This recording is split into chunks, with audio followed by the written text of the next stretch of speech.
So hot in here, man. Welcome, guys, to episode 77 of the podcast. We're here back in the room, still on lockdown, still doing the damn thing, avoiding all people at all cost. It looks like in the news, a lot of stories have been coming out that the virus is now declining, I think, like in like overseas, like New York. They've started to have, I don't think it's a direct decline. I think what it actually, just making sure I'm recording. I think what it actually is is the spread. So I was listening to a podcast and it had I think Dan Greenfield, his name is, it was Joe Rogan's podcast, and it was talking about the when is the economy going to go back to normal, and what's the time frame for that? Do we have a time frame on that? And I think he said something that was interesting. He said we're going to try to go back to as normal as possible once we get to the point where for every person that gets it, it doesn't spread to two people. The number's less than one, which that means if 0.98, if I have it and I can only spread it to 0.98 of a person when I'm out in the public, then obviously that's going to lead to a negative number rather than like 1.6 up near 2, which I think is where it was at its max point. And I think I've seen stories of it actually going down, like in parts in Europe and New York City, where it's had a negative fall. So the numbers, instead of the number of cases people getting growing each day. So, for example, if 2 people get it one day, the next day it's 4, next day it's 8. I think right now it's like 8 people, and then 8 people got it, and then the next day it's like 7 people got it. So I think it's starting to show a negative trend, which is good. It could have a lot to do with the weather. It could also have a lot to do with the social distancing and all the everything that's being put into play. Who really knows? But it looks like people are saying this is peak week. But at the end of the day, it seems like it's peak week every single day, which is good. You know, the fact that we can even make predictions that it is peak week is awesome. So that means these next 2 weeks are super important, and we all got to be careful going out in public and just going to get what we need. I'm going to try to stay away from the topic of coronavirus as much as I possibly can. But it is still a big discussion point, so I might sneak it back in every once in a while. But the one thing that I have been finding super interesting is President Trump had a phone call with all the major sports, I guess all the commissioners of each sport, NFL, MLB, soccer, basketball, football, I think I said that, the NFL, women's professional sports, hockey, NBA, the one that UFC, WWE.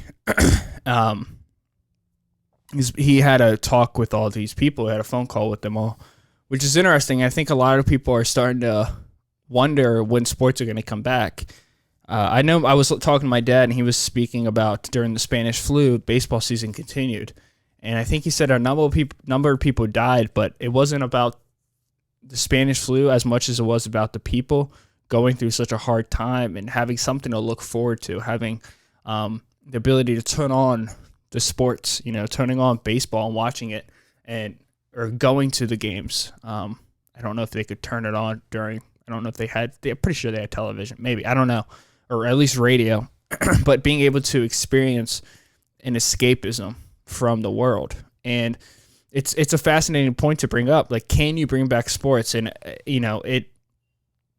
you can up to a point. Obviously, with Dana White and the UFC, they're doing the fight. Like, they're doing a UFC 248.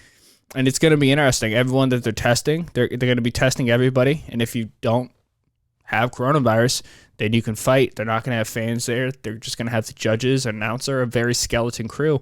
But they're going to have the fight, and it's going to provide people with an opportunity to enjoy something, to get away from everything. And I think it's an interesting topic to talk about with the organizations. If baseball could start, what you would have to do, obviously it would be very time consuming, but hypothetically you could do it. Hypothetically you could do it by just having all the players being tested, and then, but see, the thing with baseball, you'd have to do it all the time. You'd have to test people each and every single day, which might make it a lot less easier to do, make it a lot more strenuous on the people. But you could do it, just not have fans there and just have it on TV. And it could bring up just the feeling of the world, right? It could bring people up in spirits. It could make people feel better, because I think a lot of what's going on is people are starting to get stir crazy. People are staying at home and starting to get in their head. And I think it's at the point now we're about a month and a week in, and I think we need something to turn. We need something to happen. I think people are starting to question everything. Like, nothing's really happening. We're taking these preventive measures, but nothing's really happening. And as I said, some of the curves are starting to stabilize, and there's good news on the horizon. But at the same time, people are not patient, especially in 2020. We want hardcore evidence, and I think that's something that, in the meantime, until we get that, until we know 100% that everything's going to work out, I don't think it would be a bad idea to introduce baseball, maybe introduce like UFC, which they're doing. Dana says, no, we're going to do that. UFC is an interesting sport because you don't have a lot of people combating each other.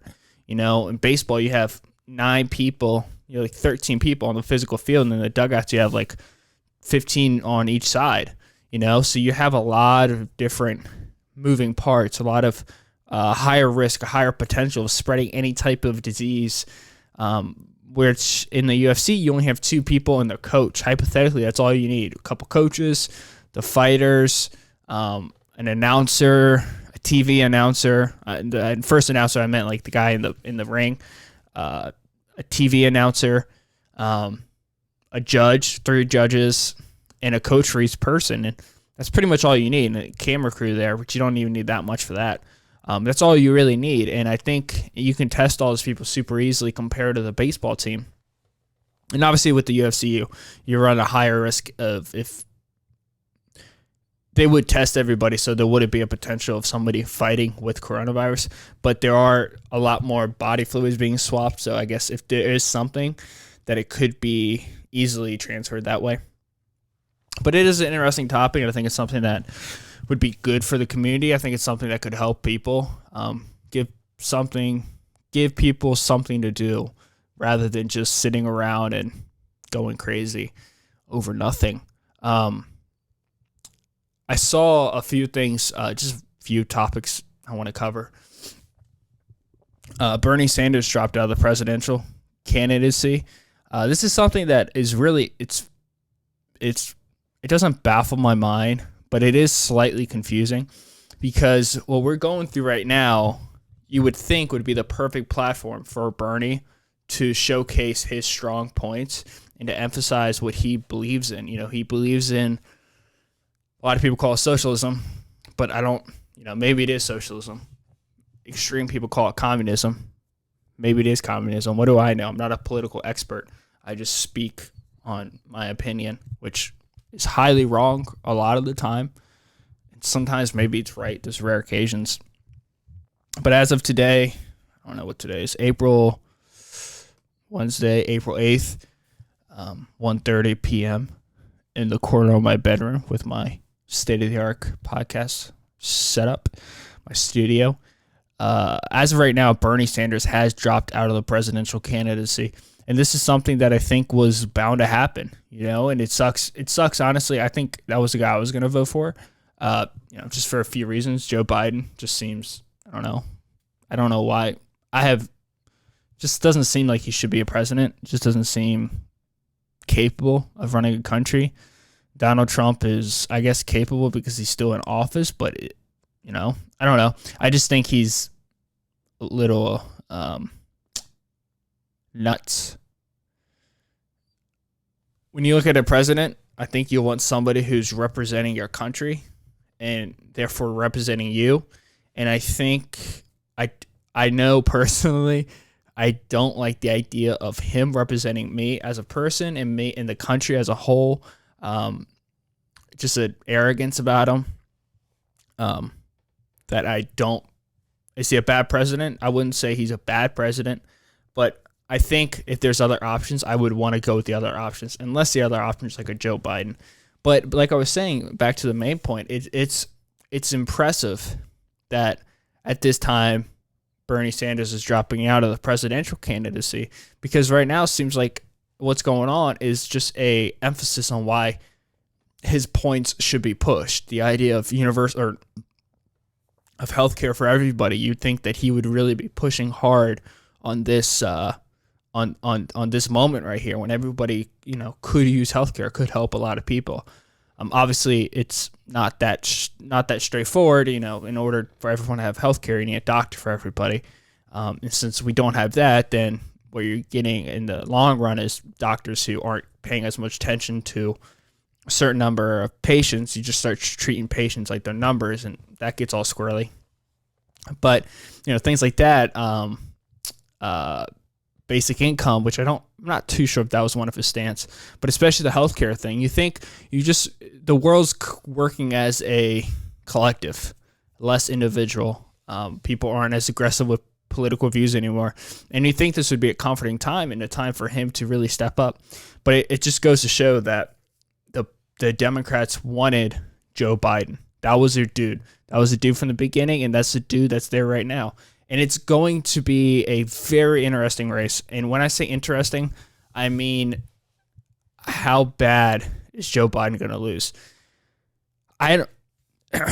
It's the Trump base is as strong as any president base has ever been, maybe besides the Clintons. Like, the people who love Trump, there's nobody who really likes Trump. People love him, and the people in the middle, I think for the longest time would not go on his side. But I think now, since Joe Biden is the other option, I think people are going to be jumping ship.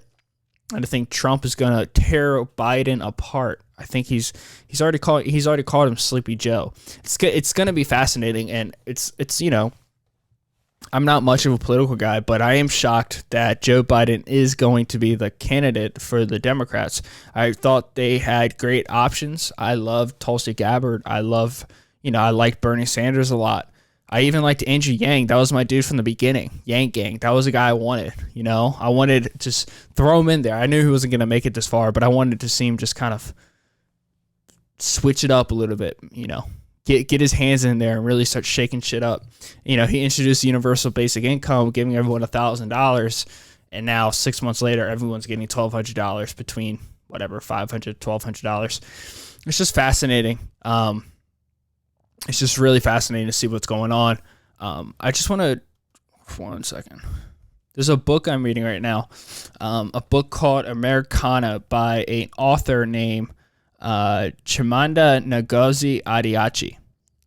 I've been doing a lot of homework lately, but this book is something that I would highly recommend to you guys to read. It was a book that we didn't talk about the book in class, but in my ethics class we were talking about microaggressions, and we were talking about the daily life of somebody who is a minority. And my class is me, a white person, a white guy next to me, and then next to that's fucking crazy. Then the two people next to them are white, and then the rest of the classroom is African American or black. And I think a few Hispanics. So everyone in the class is minority. I guess technically in that classroom itself, if that was a society, I would be the minority. But in that class, there's a lot of minorities. So a lot of times in that class when we were there in person, I would just kind of do a whole bunch of not talking and just listening. Just listening, because I don't feel like I have much to say. I want to hear their viewpoint. I want to listen. I think what's really important whenever you talk about race or stereotypes is for the majority, for me, the white person, the white guy, to just kind of stop talking for a second and just listen. And just listen to what everybody has to say, especially the minorities in the classroom. Because at the end of the day, as much as people get all weird and bitchy and shitty about, all lives matter. A lot of white people say that, like, it's not about Like, I care about everybody, that ignorant statement that people make I think the basis of it is fine. Yeah, I care about everybody. I understand what you're saying, but I think when you really dive deep into it, I think what the overall message is not what you intended. Yes, all lives matter, but by you saying all lives matter, you're saying that the Black Lives Matter movement isn't as, we should just look over it. It's like, no, the idea is to emphasize it, to make those voices heard, the minority voices, the voices that people turn the other way. Those voices need to be heard. So by you saying all lives matter, you're trumping that, no pun intended, but you're trumping that movement. And I think that's what white people, that's what I need to listen to. I think it's good for me to listen to. So we're watching a TED Talk with the author, who I'm going to completely mess up her name. The name of the author is Chimamanda Ngozi Adichie. Chimamanda Ngozi Adichie. And she wrote a book called Half of a Yellow Sun, which I think is one of her more popular books. But this book that she wrote called Americanah is super, super fascinating. It won National Book Critics Circle Award for Fiction, New York Times Book Review, winner of the Chicago Tribune, NPR's Great Books, Washington Post Notable Book, Seattle Times Best Book, Entertainment Weekly's Top Fiction Book, Newsday's Top 10 Book, and a Goodreads Best of the Year campaign, or year pick. And it's a winner of the One Book, One New York campaign 2017. And she's wrote many books, but the way I think you would define her as a person is somebody who, she's Nigerian, and she's from Africa. And I think, from my perspective, and the way I used to view Africa is if you live in America, you view Africa very much as, it's a continent, but you view it as a country, right? You don't separate all of the continent up into different governments, different people, different subgroups, different tribes, different cultures. You kind of just go South Africa, Nigeria, Sierra Leone, Egypt, these major countries, Chad, Congo. You start thinking of things like UNICEF, war, a dollar a day, huts. You start thinking of these very generalized portraits of what Africa is, and you don't know the culture of it, the deep meaning of it. I mean, Africa is the oldest.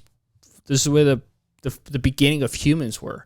That's where our ancestors are from.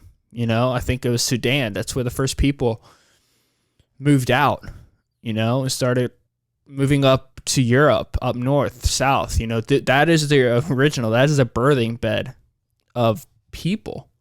And I think a lot of people, especially Americans, especially America, have this warped idea of what the rest of the world is, what Africa is. I think a lot of it has to do with our nationalism. We're such a strong America first, America number one, best school system, best healthcare, best military, best president, best everything, which is fine. I think that's fine, but it could become it becomes ignorant, it becomes arrogant, it becomes insensitive when you take that idea and you expand it and you forget about the rest of the world. You forget that, no, Asia isn't just China, the Philippines, South Korea, Vietnam, Mongolia. There's a lot of things that I think people from the United States just kind of glance over. I mean, I did it. I said Hispanic, but Hispanic in America's viewpoint is anybody who's from South America, Latin America, or Middle America. Not Middle America, but Central America, South America, Spain, Cuba. We call that anybody who has a skin that isn't black or white is Hispanic. And then when it comes to the Middle East, we don't even know the difference between someone from India or Pakistan and Saudi Arabia. And I know I'm not just talking to myself. I'm being very open, very transparent with everybody as what I'm saying. But I know that a lot of people, a lot of Americans don't intentionally do it, but that's just kind of what it is. That's the truth, at least from my experience. And as we're listening to her TED Talk, and she was talking about it, and she was talking about that thing in particular, about her experience of coming to America from Africa.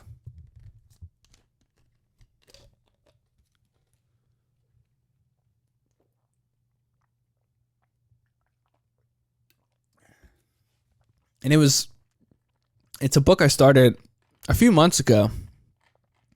But I haven't really read too much of it. Probably about 2 months ago. I started it right after I read Lifespan, which is a book that I crushed and I loved it. It was a great book. And I was reluctant to start this book. And I think the reason why I was reluctant to start is because it's not a science-based book. As you can see, the books I read have a lot to do with science, even quantum mechanics. And I think I didn't want to veer off that path. Or I wanted to. I know I wanted to, but I was scared. I think I found my niche, and I didn't want to leave it, which was a moment of growth for me. I know I had to read something else, and I know I wanted to read something else. And you guys can't see it, but next to my Packers football up there, I have books that, like To Kill a Mockingbird, No Logo, Water for Elephants, Ape House, Animal Farm, all these books that I'm going to read that aren't science-based. And it's something that I want to do, but I feel like I've built almost a character in my head of what I think I should be reading, and I think I have to escape that. And I think that was the reason why I was elected to read this book.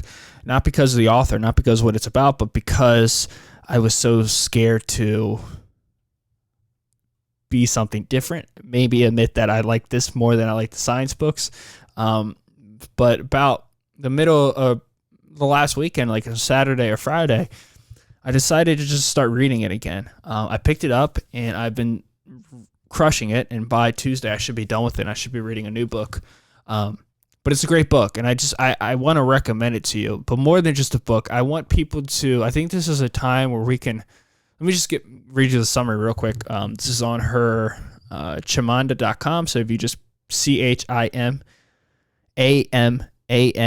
so Chim Amanda. Such a weird way to break it down. But you'll find it on her page. It's a powerful, tender story of race and identity by Chimamanda Ngozi Adichie, the award-winning author of Half of a Yellow Sun. FM Milu, who's the main character, and Obinzi, another main character, are young and in love when they depart military-ruled Nigeria for the West. Beautiful, self-assured Ifemilu heads for America, where despite her academic success, she is focused to grapple with what it means to be black for the first time. Like, just reading that's because you're not black unless you're around white people, right? Because if you're, and you see, like, that's the stuff that I think I hate that's in my head. You know, I think that I hate that that's part of society, that's even a thing. Like the fact that, you know, I can go on a whole tangent, but the fact that that's even like it's like a talking point. Oh yeah, you're black. You know, you even speak about it. You think about it. Like it shouldn't. I don't know. It's fucked up. It shouldn't be that way. Black for the first time. Quiet, thoughtful Obenzi had hoped to join her. He is her boyfriend in Africa. But with post 9/11 America close to him, he instead plunges into a dangerous, undocumented life in London. 15 years later, they reunite in a newly democratic Nigeria and reignite their passion for each other and for their homeland. I kind of just ruined it because I didn't know that, but that's kind of the idea of it. So it's this African American lady, this Nigerian woman who's coming to America, and she's showcasing America in her eyes, you know, and it's fascinating. It's so fascinating the way she is taking everything in. She goes to Brooklyn, and then she's in Massachusetts, and then she's in, you know, just these cities, these really insane cities. And it's not America. This is not what America is.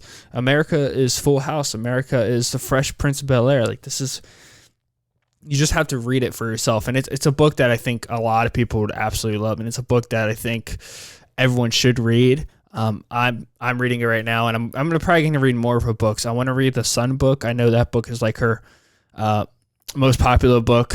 But yeah, it's gonna be fascinating. I think it's important for people to read about other countries or just read about other people's experiences throughout the world, because you get so everything around you just kind of it's like in this country you can be as nationalistic as you want. So it's almost like just by you being born and growing, it's like you have a shell around you that is the limits, the edge of it. The outer edge of that shell is nationalism to the most extreme levels. And from your birth, if you don't try to figure out a way to find a new shell, or to stunt that growth of the shell, or to try to escape that shell, you're going to grow to a point where you fill the whole shell out. You know, you hit the corner of each side. There's no escape room. And I think a lot of people are okay with that. And I think there was a point in my life where I was totally okay with that. I was totally okay with being the person who was 100% about the country, the United States. It is a great country. You can do whatever you want. And a lot of people do come here to expand their life, to increase their life, to be amazing. And I'm not taking that away. But what I think is very important is what I'm trying to say, what I'm trying to get down to is that learning about other cultures is just as important, because when you're out in the world, when you're out in the United States, on the cities, you want to be aware of all the cultures so you're not offensive to people. So people feel welcome when they see you. So if you see somebody walking down the street with a religious outfit that you've not used to seeing, instead of being afraid, because the reason why you're afraid of it is because you don't know what it means. You have fear because you don't know what it is. So learn about it. And I think that's something that, since we're all in isolation, something that we can all do. We can all take the time to reduce our arrogance meter, to be more aware about what we say at certain times, to be aware about certain cultures around us. I think it's really important, and I think that's why I like this book so much. And it's also like it's a break from the constant fucking science that I'm reading, like these complicated science books that are great. I love them, but at the end of the day, I think sometimes I want to read books that are a little bit more eventful, a little bit more, I guess, a vacation read, something that you'd read if you're like going to the lake, or you're just something that relaxes your mind a bit, something that doesn't require you to think so hard, just kind of, you don't have to have Google up next to you every time a word comes up, or every page that you read, because the author is not making an assumption that you know what it is. This book, Americanah, is a little bit higher level of a book, but at the end of the day, it's a book that anybody can read, that anybody can pick up and read. But yeah, I mean, you know, I think as the days go on, people are going to be better.